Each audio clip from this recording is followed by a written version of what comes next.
ഇക്കഴിഞ്ഞ നിയമസഭാ തെരഞ്ഞെടുപ്പിൽ ആഞ്ഞടിച്ച യു.ഡി.എഫ് തരംഗത്തിനിടയിലും ദയനീയമായ പരാജയം ഏറ്റുവാങ്ങേണ്ടി വന്ന ഒരു നേതാവാണ് ടി.എൻ. പ്രതാപൻ. പ്രതാപൻ്റെ ജീവിതത്തിലെ ആദ്യത്തെ തെരഞ്ഞെടുപ്പ് പരാജയമാണ് ഈ 2026 മെയ്യിൽ സംഭവിച്ചത്. മുമ്പ് അദ്ദേഹം നിയമസഭയ്ക്ക് മത്സരിച്ചപ്പോൾ അത് നാട്ടികയിലായാലും ശരിയാണ്, കൊടുങ്ങല്ലൂരായാലും ശരിയാണ്, അദ്ദേഹം ജയിച്ചിട്ടേ പരിചയമുള്ളൂ. ഒരു തവണ പാർലമെൻറ്റിലേക്ക് മത്സരിച്ചപ്പോഴും അത് തന്നെയായിരുന്നു അവസ്ഥ. പാർലമെൻറ്റിൽ വെച്ച് പുള്ളി വലിയ പെർഫോമൻസ് കാഴ്ചവെച്ചു. പുള്ളി ഇംഗ്ലീഷ് വളരെ കഷ്ടിയാണ്. പക്ഷേ ഓരോ തവണയും അദ്ദേഹം സീറ്റിൽ നിന്ന് ചാടി എഴുന്നേൽക്ക് നരേന്ദ്രമോദിയുടെ നേരെ കൈ ചൂണ്ടിച്ചു. 5 കൊല്ലത്തിനിടയിൽ മോഡിക്കെതിരെ ഏറ്റവും അധികം കൈ ചൂണ്ടിയതിൻ്റെ റെക്കോർഡ് ടി.എൻ. പ്രതാപൻ്റെ പേരിലാണ്. അതിന് തകർക്കാനായിട്ട് ആർക്കും പറ്റുകയില്ല. അപ്പോൾ അത്രയും വീരശൂര പരാക്രമിയായിട്ടുള്ള പ്രതാപൻ കഴിഞ്ഞ പാർലമെൻറ്റ് തെരഞ്ഞെടുപ്പിൽ അദ്ദേഹത്തിൻ്റെ പേര് തീരുമാനിച്ചു. അതിനുശേഷം അദ്ദേഹം പോസ്റ്ററൊക്കെ അടിച്ചു. പക്ഷേ മത്സരത്തിന് തൊട്ട് മുമ്പായിട്ട് അദ്ദേഹത്തെ ആ സ്ഥാനത്ത് നിന്ന് മാറ്റി കെ മുരളീധരനെ സ്ഥാനാർത്ഥിയായിട്ട് കൊണ്ടു. മുരളീധരനും തൃശ്ശൂർ തോറ്റു. പ്രതാപൻ നിന്നെങ്കിൽ ദയനീയമായിട്ട് തോറ്റ. മുരളീധരൻ ആയതുകൊണ്ട് മാന്യമായിട്ട് തോറ്റു. അത്രയേ ഉള്ളൂ. മുരളിയുടെ പരാജയത്തിൽ പ്രതാപൻ വലിയ പങ്ക് വഹിച്ചു എന്നാണ് തൃശ്ശൂർ പേരൂരിലുള്ള കോൺഗ്രസ്സുകാർ ആത്മാർത്ഥമായിട്ട് വിശ്വസിക്കുന്നത്. അതിനെ തുടർന്നൊരു അന്വേഷണമൊക്കെ നടത്തിയിരുന്നു. അന്വേഷണ റിപ്പോർട്ട് ഇതുവരെ വെളിച്ചം കണ്ടിട്ടില്ല. അത് വെളിച്ചം കണ്ടാൽ ഓരോരുത്തരും വഹിച്ച ചരിത്രപരമായ പങ്ക് എത്രയായിരുന്നു മനസ്സിലാവും. ഏതായാലും നമ്മുടെ പ്രതാപൻ കഴിഞ്ഞ തെരഞ്ഞെടുപ്പിൽ മണലൂർ മണ്ഡലത്തിൽ മത്സരിച്ചു. മണലൂർ പ്രതാപം വന്നപ്പോൾ തൊട്ട് അവിടെ വലിയ പ്രചരണമായിരുന്നു, ഇളക്കി മറിച്ച പ്രചരണമായിരുന്നു.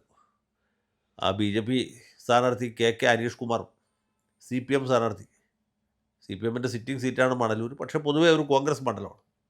സഖാബ് രവീന്ദ്രനാഥും അവരാൾ കഴിയുന്ന രീതിയിലുള്ള പ്രചരണമൊക്കെ നടത്തി. പക്ഷേ ആർക്കും പ്രതാപൻ്റെ പരിസരത്ത് പോലും എത്താൻ പറ്റിയില്ല. മത്സരം വളരെ ശക്തമായിരുന്നു. പക്ഷേ അവസാനം ചെറിയ ഭൂരിപക്ഷത്തിലാണെങ്കിൽ പോലും പ്രതാപൻ പരാജയപ്പെട്ടു. അഥവാ രവീന്ദ്ര മാഷ് വിജയിച്ചു. അതിന് പല കാരണങ്ങളും നമുക്ക് ചൂണ്ടിക്കാണിക്കാവുന്നതാണ്. ഒന്ന്, BJPക്കാർക്ക് കഴിഞ്ഞ തവണ കിട്ടിയ അത്ര വോട്ട് ഇത്തവണ കിട്ടിയില്ല. അതിൽ കുറച്ച് വോട്ട് ഈ രവീന്ദ്രൻ മാഷിലേക്ക് പോയി എന്ന് വേണമെങ്കിൽ വിചാരിക്കാം. പിന്നെ പ്രതാപൻ്റെ കയ്യിലിരിപ്പ് എന്താണെന്നുള്ള ഇപ്പം മണലൂരെ സകല ആളുകൾക്ക് മനസ്സിലായി എന്നുള്ളതാണ് ശരിക്കുള്ള കാരണം. പ്രതാപൻ ജയിച്ച മന്ത്രിയായി പോകും എന്നൊരു ഭീഷണി കൂടിയുണ്ട്. അപ്പോൾ മണലൂർ മണ്ഡലത്തിലൊരു മന്ത്രിയുടെ ആവശ്യമില്ല എന്ന് പ്രബുദ്ധരായ ജനങ്ങൾ തീരുമാനിച്ചു, വേണമെങ്കിൽ അങ്ങനെ പറയാം.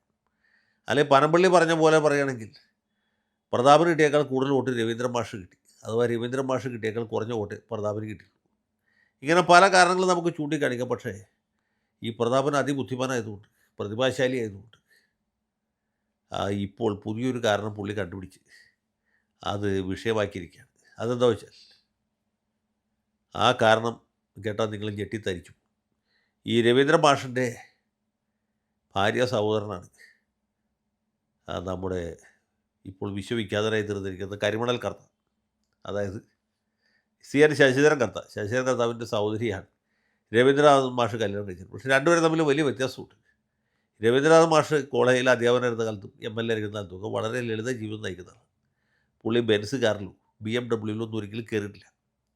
മന്ത്രിയായിരിക്കുമ്പോഴും അദ്ദേഹം സൈക്കിളിൽ എവിടെയാണ് പോയി. ഈ സൈക്കിളിൻ്റെ കാര്യത്തിൽ ചാണ്ടി ഉമ്മൻ്റെ ഗുരുവാണ് രവീന്ദ്രൻ മാഷ്. അങ്ങനെ മന്ത്രിസ്ഥാനം കഴിഞ്ഞതിന് ശേഷം പുള്ളി തൃശ്ശൂർ പട്ടണത്തിൽ കൂടി സൈക്കിളിൽ കൂടി പോകുന്നത് നാട്ടുകാർ ഇപ്പോഴും കാണുന്നുണ്ട്. അപ്പോൾ അങ്ങനെ എളിമയുടെ ലാളിത്യത്തിൻ്റെ പിന്നെ പാണ്ഡിത്യത്തിൻ്റെ ഒരു നിറകുടമായിട്ടാണ് തൃശ്ശൂർക്കാർ, മണലൂർക്കാരടക്കം ഈ രവീന്ദ്രൻ മാഷ കണ്ടുള്ളത്. അതുകൊണ്ടുകൂടിയാണ് പുള്ളി ജയിച്ചത്. നേരെ മറിച്ച് പ്രതാപൻ വളരെ ദരിദ്രനായിട്ട് അഭിനയിക്കുകയും അതേസമയത്ത് വളരെ സമ്പന്നനായിട്ട് ജീവിക്കും. മകളെ സ്വാശ്രയ കോളേജിൽ ചേർത്ത് പഠിപ്പിക്കും, MBBS പാസ്സാക്കി. അത് കഴിഞ്ഞതിന് ശേഷം എൻ്റെ കയ്യിലൊരു പൈസയില്ല, ഞാൻ പാവമാണ് എന്ന് പറയുകയും കോടിക്കണക്കിന് രൂപ തെരഞ്ഞെടുപ്പിൽ മത്സരിക്കുമ്പോൾ ചിലവഴിക്കുകയും ചെയ്തു. ഇതിൽ വലിയൊരു വൈരുദ്ധ്യമുണ്ടെന്ന് ജനങ്ങൾക്ക് തോന്നി. ഇയാളൊരു കാപട്യക്കാരനാണ്, കപടനാട്യക്കാരനാണ് എന്ന് മണലൂരെ പ്രബുദ്ധരായ വോട്ടർമാർക്ക് തോന്നി. അതുകൊണ്ട് അവർ അദ്ദേഹത്തിനൊരു പണി കൊടുത്തു. ഇത്ര സംഭവിച്ചു. പക്ഷേ അത് അംഗീകരിക്കാൻ പ്രതാപൻ തയ്യാറില്ല. പുള്ളിയല്ല, സത്യം പറഞ്ഞാൽ പുള്ളിയുടെ ഒരു കീഴ്സ്ഥാനീയനായ ഇപ്പോൾ KPCC സെക്രട്ടറി ആയിരിക്കുന്ന, മുമ്പ് തൃശ്ശൂർ ജില്ലാ പഞ്ചായത്ത് പ്രസിഡന്റ് ശ്രീകുമാർ, CC ശ്രീകുമാർ. ഈ ശ്രീകുമാർ നമ്മുടെ കൊച്ചിയിലെ എൻഫോഴ്സ്മെൻറ്റിൻ്റെ അഡീഷണൽ ഡയറക്ടർക്ക് ഒരു പരാതി കൊടുത്തിരിക്കുകയാണ്. മണലൂരിൽ കരിമണൽ കർത്താവ് എത്ര കാശ് ചിലവാക്കി എന്നുള്ളതിനെക്കുറിച്ച് അതിൻ്റെ ടെലഫോൺ രേഖകളടക്കം പരിശോധിച്ച് എത്ര രൂപ കൊടുത്തു എന്ന കാര്യം എൻഫോഴ്സ്മെൻറ്റുകാർ അന്വേഷിച്ച് കണ്ടുപിടിച്ച് റിപ്പോർട്ട് കൊടുക്കണം എന്ന് പറഞ്ഞൊരു പരാതി കൊടുത്തിരിക്കുകയാണ്. ഇപ്പോൾ ഇത് ഈ ആവശ്യം ഉന്നയിച്ചുകൊണ്ട് വൈകാതെ തന്നെ ഹൈക്കോടതിയിൽ ഒരു വ്യവഹാരം ഉണ്ടാകുമെന്ന് എനിക്ക് തോന്നുന്നു. ഇനി രവീന്ദ്രൻ മാഷിൻ്റെ തെരഞ്ഞെടുപ്പ് ചോദ്യം ചെയ്തുകൊണ്ട് പ്രതാപൻ തെരഞ്ഞെടുപ്പ് കേസ് കൊടുക്കുന്നുണ്ടോ എന്ന് എനിക്കറിയില്ല. അതിനും സാധ്യതയുണ്ട്. ഏതായാലും പരാജയം അംഗീകരിക്കാൻ പ്രതാപൻ തയ്യാറല്ല എന്ന് മാത്രമല്ല, ഇനി എൻഫോഴ്സ്മെൻറ്റിനെ കൂടി ഇറക്കി കരിമണൽ കർത്താവിന് അദ്ദേഹത്തിൻ്റെ ഭാര്യ സഹോദരനായ രവീന്ദ്രൻ മാഷ് പരമാവധി നാണം കെടുത്തി അദ്ദേഹത്തെ കൂടി രാജിവെപ്പിച്ചു. എങ്ങനെയെങ്കിലുമൊക്കെ നിയമസഭയിൽ തിരിച്ചെത്താനുള്ള ശ്രമമാണ് പുള്ളി നടത്തിക്കൊണ്ടിരിക്കുന്നത്.